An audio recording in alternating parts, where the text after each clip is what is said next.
Hey, I'm Mac. Welcome to the Mac Kazelka channel, where I talk about something that interests me and maybe we learn something together. Let me preface this discussion with the fact that I'm going to be stating measurements in feet, but I will put meters on the screen. It's just with a topic like this, it's just going to be too clunky to say feet and then say meters every single time. I'm aware that there are actually more non-Americans than Americans in this world. And, while that's an interesting piece of trivia and in no way condescending, it's not super relevant to the demographics of a video in English uploaded by an American. Like 75% of native English speakers are American, okay? Like there's just a lot of us and I'm really sorry about that. And the second, the largest second language populations are in India and Pakistan. And I can definitely tell you one thing about the people of India and Pakistan, and it is that they do not give a shit what an American has to say about mountains. And you have to deal with that. We're also aware of the metric system's many superiorities, which is why we have been attempting to convert to the metric system in this country since 1875, okay? I'm sure it'll happen any day now, though. Anyway, I know it won't be a problem because you guys are already so much smarter than Americans, right? I have the utmost confidence, okay? I love you. Sidebar here. Speaking of Pakistan, I want you to close your eyes and imagine what you think Islamabad looks like. Okay, open your eyes. This is Islamabad. Discuss in the comments. Okay. So it might come as a shock to none of you, okay, to learn that I frequently find myself being asked, how big is it? And while that's a simple question to answer in one particular context, in the context of describing the size of a mountain, answering that question quickly becomes one of those tasks that at surface level seems to be pretty straightforward and cut and dry, but actually turns out to be surprisingly subjective and complicated. But hopefully by the end of this video, you will have an idea of the types of measurements that exist, the pros and cons of each, and what each one actually tells you. It's probably important to state that I'm not interested in the whole, oh, the mountains where I'm from are so much bigger and better and badasser than yours thing. It's really not interesting. And it's like, why are you bragging about this? Did you build the mountains yourself? Was it your idea to have mountains there?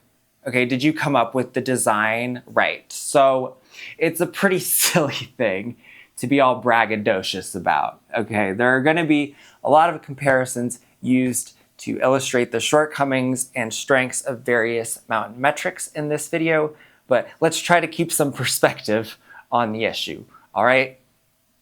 So, if the point isn't a feeling of superiority to others, then what is?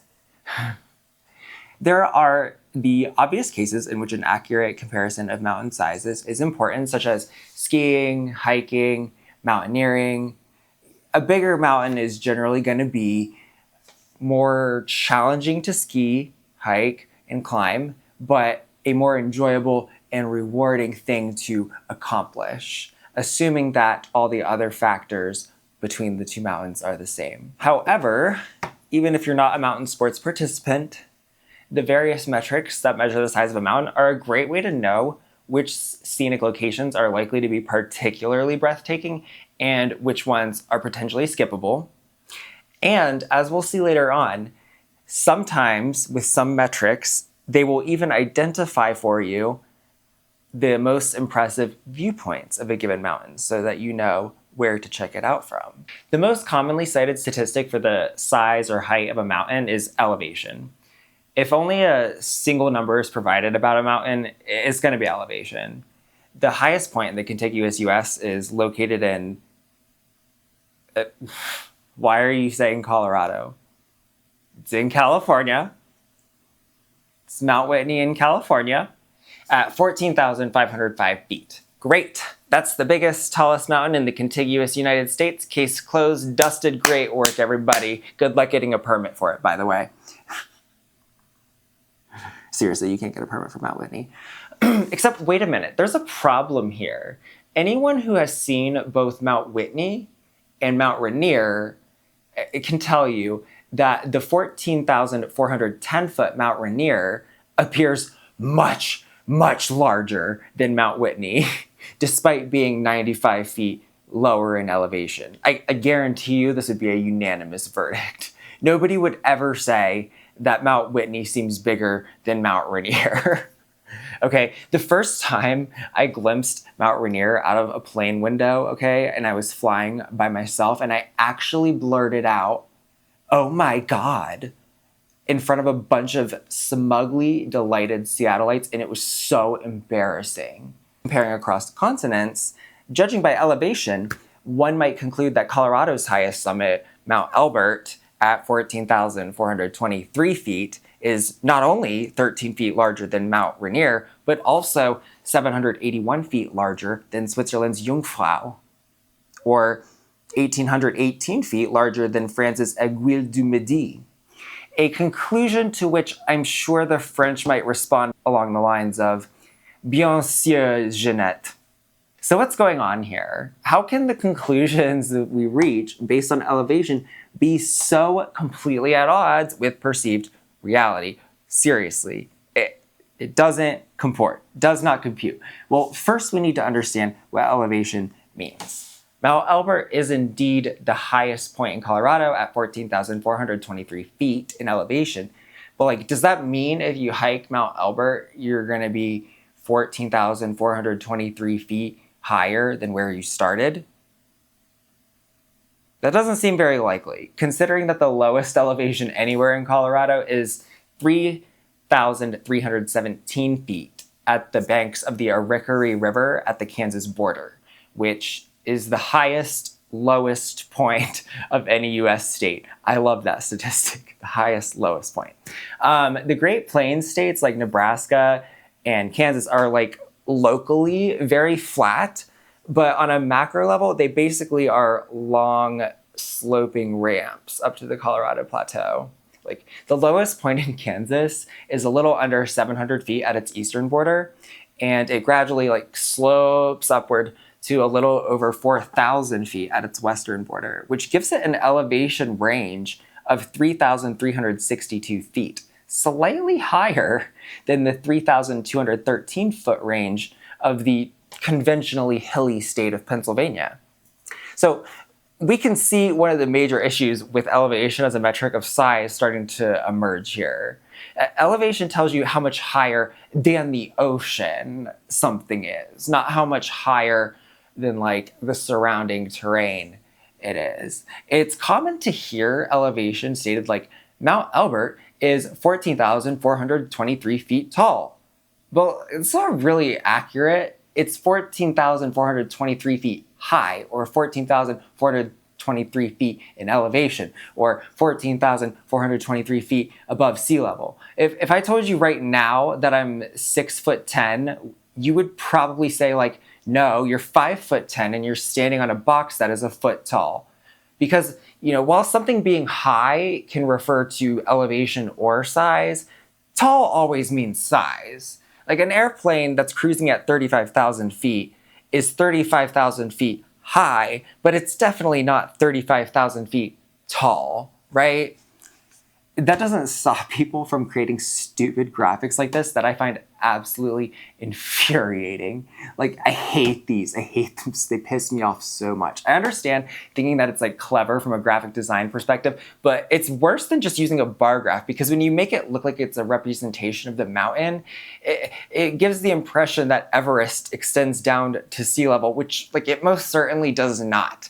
While in contrast, Kilimanjaro, Denali, Mount Logan, and Nanga Parbat all have bases that are only a couple thousand feet above sea level. Yeah, on this chart, you don't see that distinction made, but it still looks like it's supposed to represent what the mountain looks like, but it doesn't. Also, if you look around on the internet for discussion about elevation, you too, you'll come across what is, to me, a bafflingly massive volume of content about how Everest isn't the tallest mountain on Earth, Mauna Kea is, on the basis that if you measure from the bottom of the ocean, it's the tallest.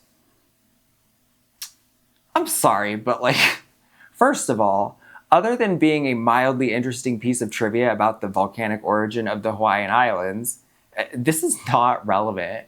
You can't see that part of the mountain because, below several hundred feet of water, it's pretty much pitch black and you can't hike it, you can't climb it. So like, it's not really relevant to the human experience of a mountain.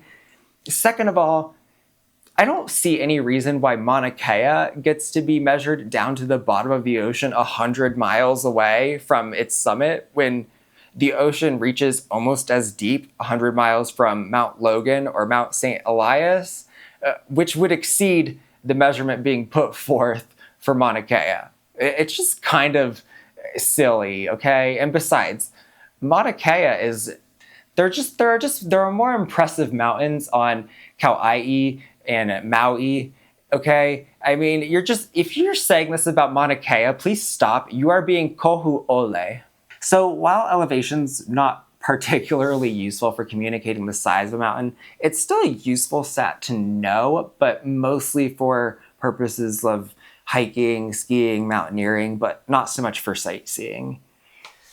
In terms of elevation gain, Mount Everest is not a particularly remarkable climb. The summit is at 29,032 feet, and base camp is at 17,598 feet, for an elevation gain of 11,434 feet. In terms of mountaineering, that's not exceptional. There are several mountains right here in Salt Lake City that involve over 7,000 feet of elevation gain. So it's not, that elevation gain is not that crazy. And Everest also involves technical difficulty though, meaning it requires mountaineering and climbing skills like glacier navigation, etc. However, the technical difficulty is not like that much crazier than any other mountain that has significant glacier coverage on it. Glaciers represent a particular source of difficulty, and in my opinion, that's one thing that demarcates mountaineering from hiking. Like if there's a glacier involved, that's now mountaineering. Glaciers are dangerous because the ice, moving can create crevasses, and then the snow can fall later, and it can make little bridges of snow over these huge cracks in the glacier, and then you can't tell that there is a huge fissure there because the snow has formed a little bridge over it, but as soon as you step on it, you will fall in. So that requires a skill set and, equipment to deal with that danger, along with many, many other dangers associated with glacier travel. So basically, the actual on the ground difficulty, like in terms of the technical skills required, is not that exceptional for Everest compared to other peaks with significant glacier coverage. However, when you're at elevations that high, the elevation itself becomes a source of difficulty and extreme danger, which is why elevations above 26,000 feet are categorized as being in the death zone. While there are always deadly risks on a mountain, such as, falls, avalanche, crevasses, hypothermia, dehydration, if you're at an elevation above 26,000 feet without supplemental oxygen, like you will die in a matter of hours to days, like simply as a result of being at an elevation where there's only 1/3 the amount of oxygen available to breathe as there is at sea level, which, yeah, that's a very extreme example of elevation. But, lower elevations can be challenging as well, depending on how fit you are and how acclimatized you are to higher elevations. Like climbing a 14er in Colorado, if you're not acclimatized to high elevations, it can pose somewhat of a challenge from the lack of oxygen, despite the typically modest elevation gains of most Colorado summits. I'm sorry, Colorado. That's the last pot shot I'll take at you. I hope. I'm not making any promises. So that's really the main use case for elevation. It's important for knowing the level of acclimatization that might be involved for mountain sports or not. Otherwise, elevation is really only useful to, like, in terms of being relative to other elevations. By itself, it doesn't really tell you anything about the actual height, size, or the impressiveness of a mountain. But luckily, there are many other metrics that have come along in an attempt to be more useful. After elevation, the second most widely known mountain statistic is topographic prominence. And it's also one of the most misunderstood, I think. And I think this stems from the fact that prominence is not a very good name for what it is. A lot of people think that it refers to the base to summit, or the top to bottom height of a mountain, or its rise above the surrounding terrain. But yeah, this is a misconception. A better name for prominence would probably be independence, all right? Okay, bear with me here, you're gonna get this. It's kind of complicated when you first explain it though. So prominence measures the height of a summit relative to the lowest contour line of elevation around it that does not contain any higher peaks. Another way to consider it is, imagine sea level rising until the mountain in question becomes the highest point on an island, okay? The height of the summit above that new sea level is its topographic prominence. And now lower the water again, and the first bit of land that appears and connects it to another higher mountain is called the key col, and the mountain that is the higher of the two is the encirclement or island parent of the other. So as the sea level comes back down, when there's a new highest mountain on that island, as the island grows, that becomes the parent, and then, it goes on. This also means that if a mountain is already the highest point on an island or a continent, such as Everest for Afro-Eurasia, Aconcagua for the Americas, Mount Fuji for Honshu, or Mauna Kea on Hawaii, then it has no parent, and its prominence is equal to its elevation. It's worth noting here that in the British Isles, they actually use a different method for determining the parent of a peak. And the reason for this is, one of the flaws with prominence is, on an island like Great Britain, the parent peak of just about every little low-lying hill that's kind of, seaside, the parent of it is always going to end up being Ben Nevis, which is not terribly useful.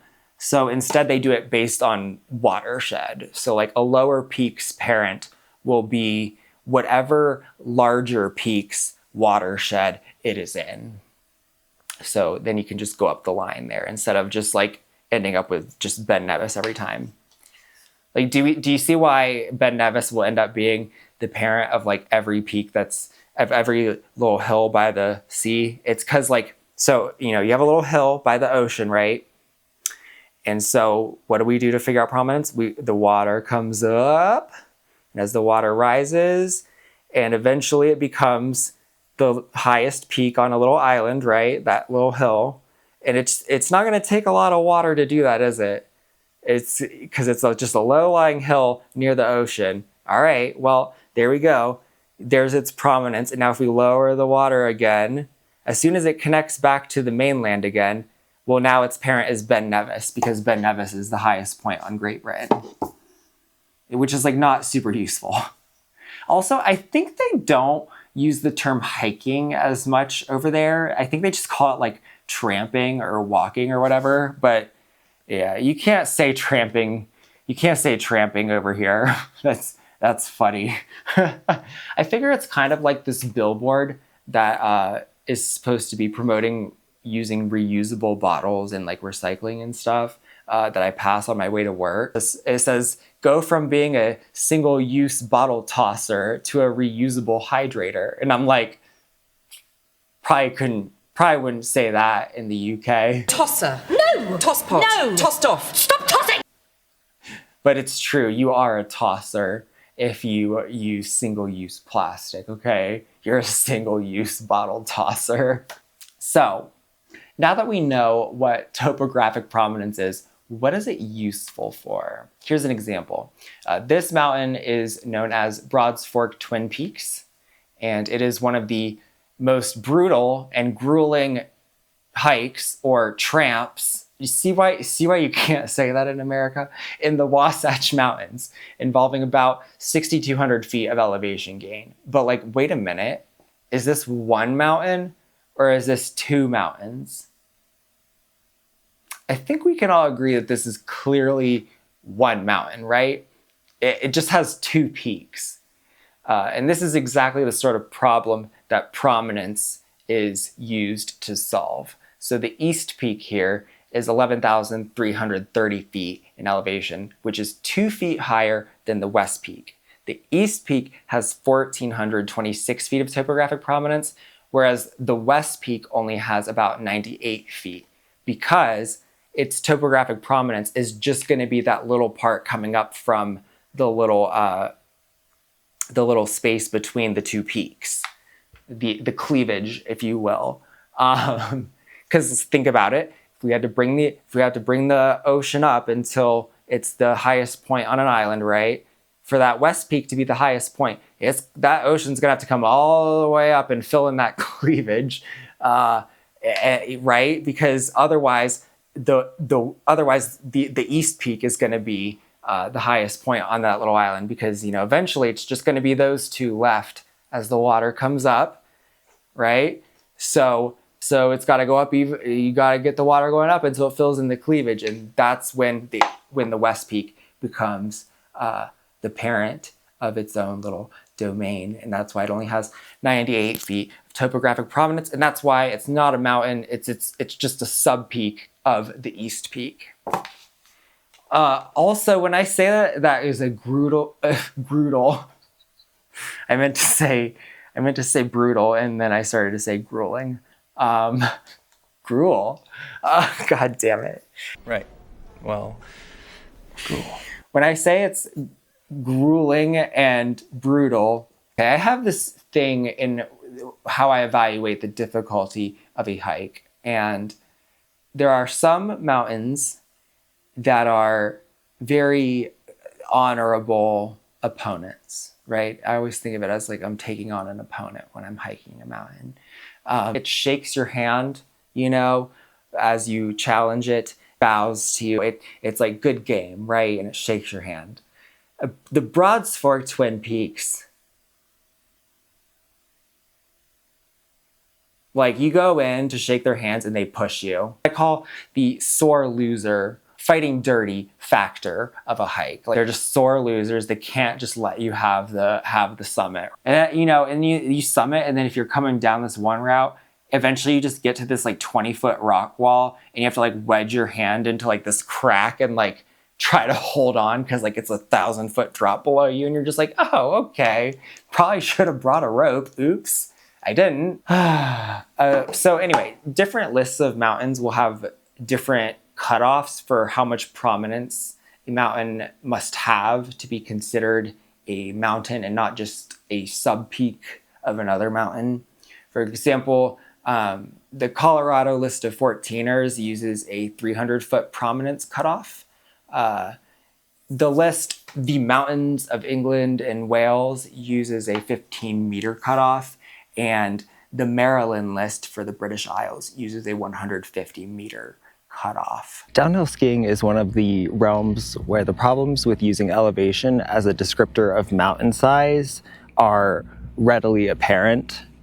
And as such, most skiers are familiar with the term vertical drop. Vertical drop is the difference in elevation between the highest point at a ski area and the lowest point. For example, Breckenridge Ski Resort in Colorado particularly loves to boast in its marketing materials that its Imperial Super Chair is the highest chairlift in North America, with the top station at 12,840 feet. Which would possibly lead some members of the public to believe that Breckenridge is the biggest mountain, or the best mountain, or the biggest ski area from top to bottom. If it weren't for the fact that most skiers tend to be relatively obsessed with vertical drop. The base of Breckenridge stands at what is, to me, a mind-blowing 9,600 feet in elevation, which some quick math will tell you is just 3,240 feet below that Imperial Super Chair, and is actually identical to the 3,240 foot vertical drop of Snowbird Resort here in Utah,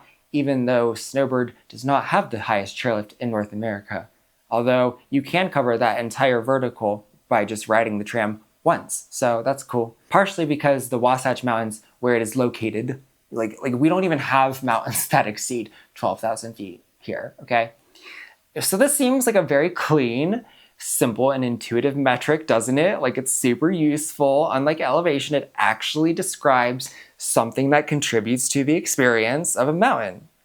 I mean, like, why don't we just use a version of vertical drop for everything? Why is it just used in downhill resort skiing? Like, don't we all just want to know, like, the base to peak height of a mountain? Let's all use vertical drop.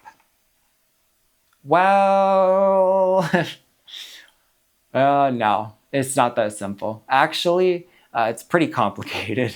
And the reason that it gets pretty complicated is mostly related to a question that I frequently ask when someone asks me to listen to a song they're working on, which is, where's the bass? There's not really a consistent, objective way to define the base of a mountain, or where it is. Like, where does the mountain end and the surrounding terrain begins? In downhill skiing, it's at least a little bit simpler because a ski area like has a lift that starts at its lowest point and a lift that should end at its highest point, except even then, it gets a little bit ridiculous with some resorts. But these practices kind of show how it can be challenging to define the base of a mountain. Killington Ski Area in Vermont is one of the absolute worst offenders in this regard. They claim a vertical drop of 3,043 feet, but they're so full of shit. Like, their highest and lowest points that aren't even on the same mountain. It's like way over here, okay? And like all of these trails, like Great Eastern and shit, is basically flat because you're trying to go from one mountain to another mountain, okay? And I'm sorry, the only time anyone's trying to do this is when they're skiing like back to their car that they parked at like the Sky Gondola. And even then, you can't actually do it powered by gravity, and you're gonna end up skating a ton of it. Like, I'm serious. They used to have a trail called Juggernaut, okay, that descended the entire vertical drop, right? It was 10 miles long. 10 miles. That's 300 feet of drop per mile. That's a 6% grade, or a 2.6 degree angle. Like, even with the bulletproof ice sheets that make up the majority of the so-called snow surface at Killington, that's not enough of a drop to keep you moving without having to like skate it. Like, I don't know how you end up picking the name Juggernaut for a trail that cannot even defeat the force of friction between a ski and the snow, okay? It is just beyond me. The actual elevation change you can meaningfully ski at Killington is about 1,700 feet.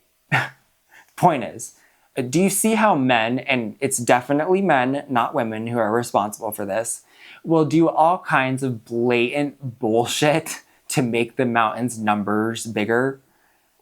You would think it would be straightforward when you at least have like where the trails start and end in the lift elevations to go off of, but no, there's still fuckery that happens. My home ski area, Alta, has a relatively modest vertical drop of, well, they say it's 2,538 feet, okay? Which proves that even good ski areas can be so full of shit, because you only get that number if you include this 500-foot hike up this mountain here, Mount Baldy, which you can see me doing here, okay? Because there's no lift that goes up here. And that's how you access the absolutely bananas Baldy Chutes runs, which is, it's like, look at it. And I'm gonna guess that like most skiers at Alta never do that hike. So the vertical drop is really about an even 2,000 feet if we're only talking about lift served elevation. But like, despite this being relatively small, Alta is generally considered to be one of the best ski areas in the world. So, you know, there are other qualities that can make a mountain more impressive or better or whatever. Hint, it's the snow. Anyway, now imagine trying to define a base to peak thing without the objective stats of, you know, the lifts in the trails. Okay, that'd be even harder because everyone's gonna like measure it way farther down than they have any right to. So what have we established? We have established that elevation and prominence are useful metrics, but they're not suitable for communicating size or impressiveness. That vertical drop only exists within downhill skiing and is still flawed. And that Killington ski area existing is conclusive proof that mankind is inherently evil. So now we get to my favorite metrics. Did you seriously think that I wouldn't have a favorite mountain statistic? Well, you thought wrong. Let me introduce you to, ready for this? Omnidirectional relief and steepness, or ORS for short, formerly known as Spire measure. ORS was developed by David Metzler and Edward Earle to create a metric that satisfied these 4 goals. Okay, number 1, it should gather information about all drops in all directions and create an average that emphasizes local relief without ignoring height above distant terrain. Number 2, it should scale such that if the heights are increased but the slope stays the same, the ORS should increase by the same amount as height. Number 3, it should be equal to the relief times the angle if a mountain is a perfect cone. So basically we're comparing things to a cone. It should not require, this is number 4. Number 4, it should not require a decision to be made about where the mountain ends and the surrounding terrain begins. So that's key here. So that's kind of the secret sauce to ORS, is the fact that number 1, it takes steepness into account, and number 2, it has a way of making it not matter where the mountain ends because it sort of factors it in anyway. So this is what the formula for ORS looks like. So I know this looks super complicated, but if you just start working it out here, you can pretty quickly determine that I only had to take Calculus 1 in undergraduate because I was a pre-pharmacy biological sciences major. So as soon as there's more than one of these things involved, I can't help you. However, because I consider it extremely lame to just shut down any math you see without at least trying to sort of understand what it means or like what it's getting at or like what the purpose of it is, you know, even if you don't know how to solve it, I will do my best. The formula also adjusts so that the difference in height is weighted less as the distance from the summit increases. Then I believe what they're doing is they do a type of integral here that I don't fully understand, but basically it means like instead of considering only a single direction out here from the summit, it's incorporating every possible direction of the summit through, I think it's called a surface integral, but yeah, I don't know how to solve those. And actually, like, this whole thing here is really illustrating one of the problems with ORS. So put a pin in that. Like, this is really complicated, and it's pretty high level math, and it requires also a lot of computer math. Like, it requires a pretty large amount of computation, and it's not really trivial to program this calculation into a computer in the first place. And because of this, it's really only available for peaks that have been specifically chosen and calculated. The results you get are a value that technically has a unit of meters, but the value doesn't really have any real physical meaning. It's just meant to serve as a number that you can compare to the number from another mountain. So like, the higher the ORS value is, the more impressive it should be. The reason it has a unit is because if you use feet to calculate it, you'll get a different number. So specifying the number helps you like clear up why a number might be different, you know. But since neither the feet nor meters have any actual physical meaning when we're talking about ORS, we're just gonna stick with meters because it's usually given in meters. I really like ORS. While I can't really wrap my head around how they get those numbers, the results, in my opinion, match the reality of subjective impressiveness like really, really, really well. Let's take a look. So for the contiguous United States, Mount Rainier lands at the top with a value of 827, followed by the Grand Teton at 683, and Mount Shasta with 675. This, in my opinion, is on to something, because that corresponds really, really well with reality in terms of visual impressiveness, I think. On my personal rubric for evaluating a metric of visual impressiveness, Mount Rainier should be at number 1 for the contiguous US, okay? Or your metric is just wrong, okay? The top 20 for the contiguous US is really dominated by the Cascade volcanoes like Shasta and Rainier, the North Cascades in Washington, and Glacier National Park up in Montana. And the only peaks that are not in those ranges that are in the top 20 for ORS are Grand Teton at number 2. And then from the Sierra Nevada, we have Half Dome at number 10 and El Capitan at number 11. It's also worth kind of highlighting here, it's kind of interesting, that Mount Rainier is the only mountain in the top 20 that has a summit over 14,000 feet. Yeah, like, Colorado does really poorly on ORS, and I'm sorry about that. Okay, like, here's the top 10 for ORS for Utah and Colorado combined is our top 10. And I can actually, you're never gonna guess what the first 2 peaks on this list are. I don't know why you're trying to guess. I just told you that you're absolutely not going to guess. Number 1 is the West Temple in Zion National Park, which actually only has a summit elevation of 7,800 feet or so. And then number 2 is the East Temple. Number 3 is the north summit of Mount Timpanogos up here in the Wasatch Range. Number 4 is Mount Nebo, which is the highest mountain in the Wasatch Range up here in Utah. And then we have Pyramid Peak, which is in Colorado. I believe that's near Maroon Bells, which, that sounds right. That peak looks enormous, which is exactly what ORS is supposed to do. Pyramid Peak is in the Elk Mountains. And then there's a very underrated West Desert peak here in Utah, which is Notch Peak.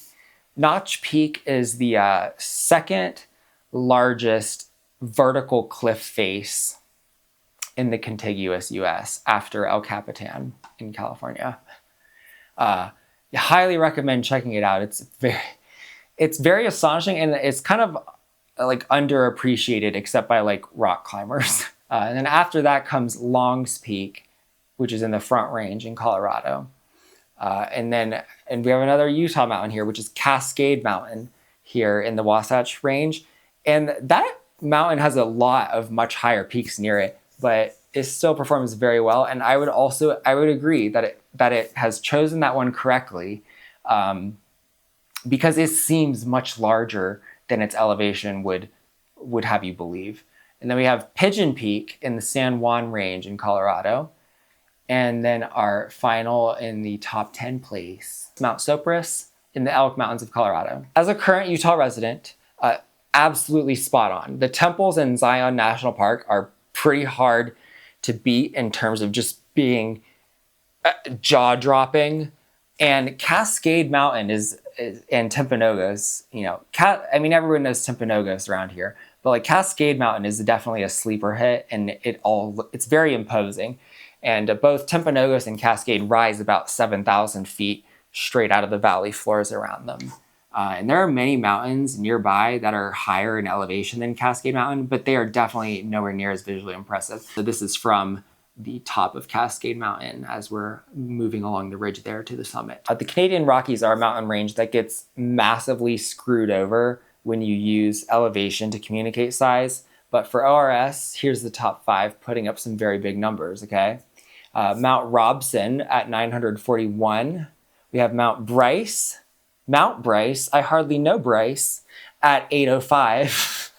God.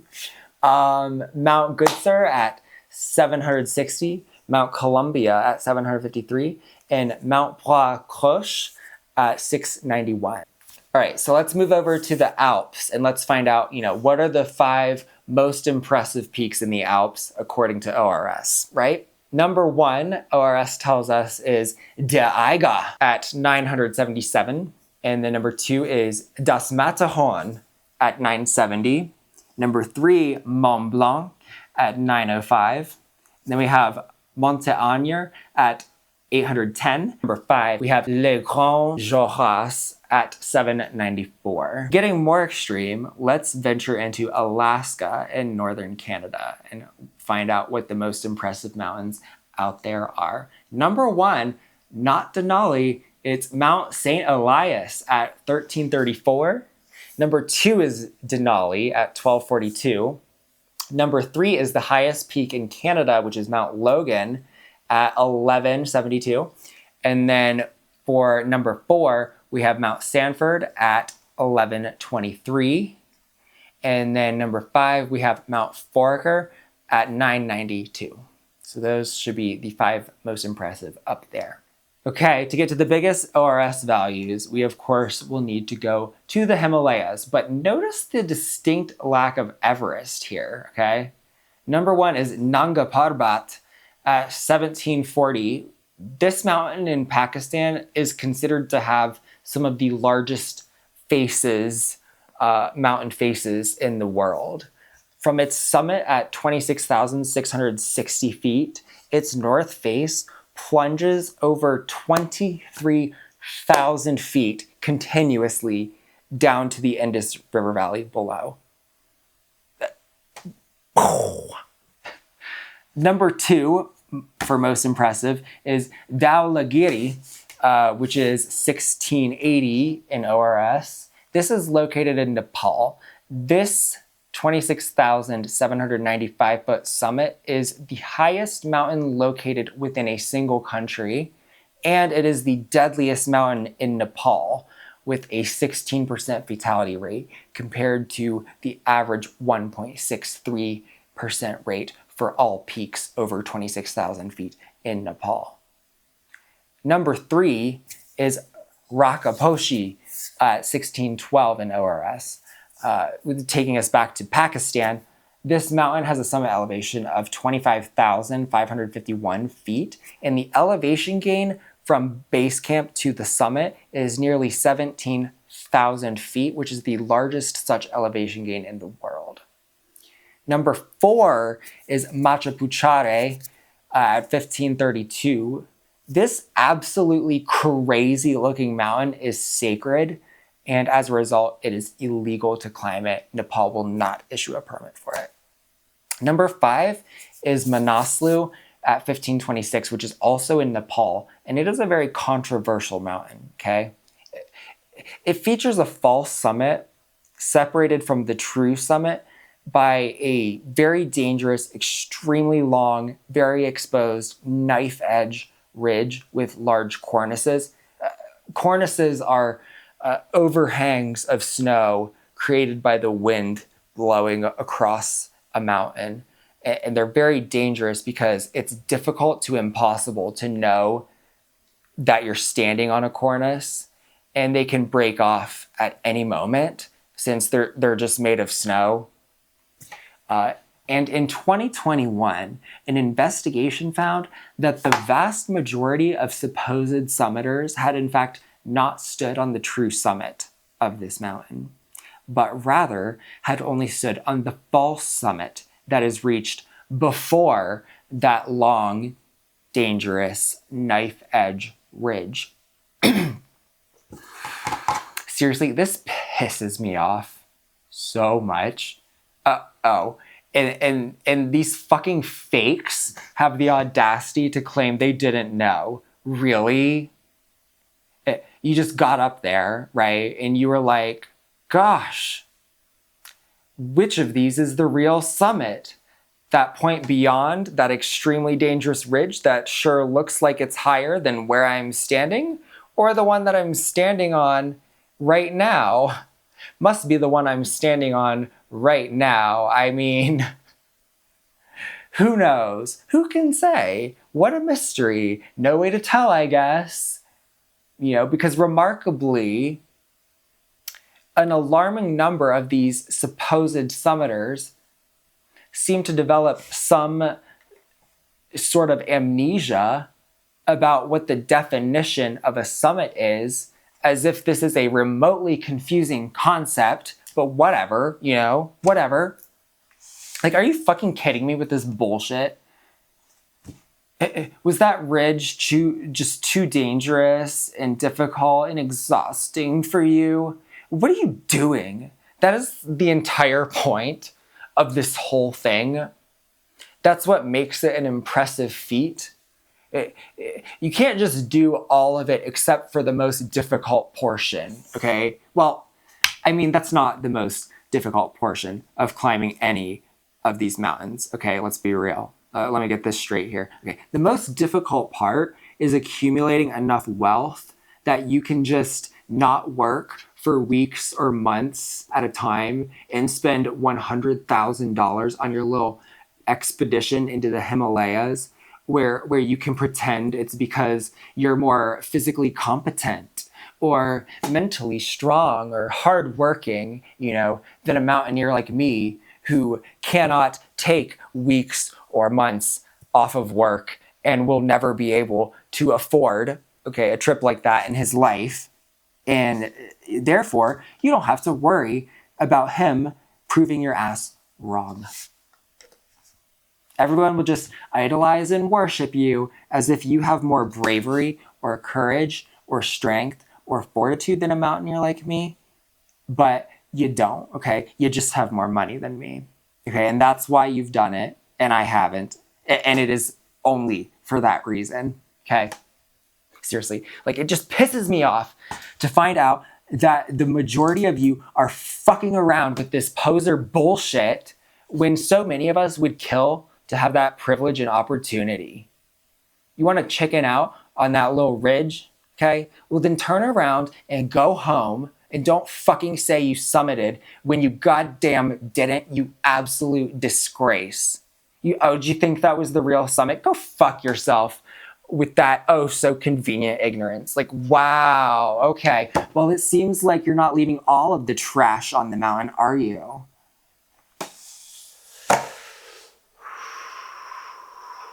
Sorry, I got a little worked up about that. For those wondering, the ORS of Mount Everest is 738, which is behind even Mount Rainier. So perhaps not the most impressive looking mountain, despite its great height. A great example of the fact that elevation's like not the most reliable indicator. All right, so while I personally think that ORS does like an incredible job at what it's meant to do, its complexity and computational requirements are pretty serious flaws in terms of having it catch on. I mean, I've been looking at the white papers for ORS for like months, and I still could not really explain it to you or calculate it myself or like figure out how to write the code to have a computer do it. Like, it works extremely well in terms of the results, but like, it's really hard to get something to catch on when it's nearly impossible to even explain it in a way that most people can understand. And beyond that human factor flaw, ORS is really only available for select peaks, because of the sheer amount of processing power required to calculate it. This was the inspiration for JUT, a metric created by mathematician Kai Shu at Yale University in 2022. Basically, he saw ORS and was like, that's great. Like, what if you didn't try to get people to wrap their heads around a surface integral? Yeah. To understand JUT, we first need to understand angle-reduced height, which is a calculation that is intended to give us a number that describes the impressiveness of a mountain to an observer at a given point nearby, taking both the height above the observer and the steepness, or basically the distance away from the observer, into account. So if we create a right triangle on a horizontal plane extending out from the observer and the summit, we get the angle-reduced height by drawing a line perpendicular to the hypotenuse. Make sure you better be looking at the video because this diagram makes it a lot simpler, and finding out the length of this portion here. So notice that like if the slope is shallower and or the height decreases, that number gets lower, and if it's steeper, that number will get larger. So that's angle-reduced height. So for any given summit, there will be a point somewhere around it that has the largest value for angle-reduced height. And so that point will be defined as being the base of the mountain.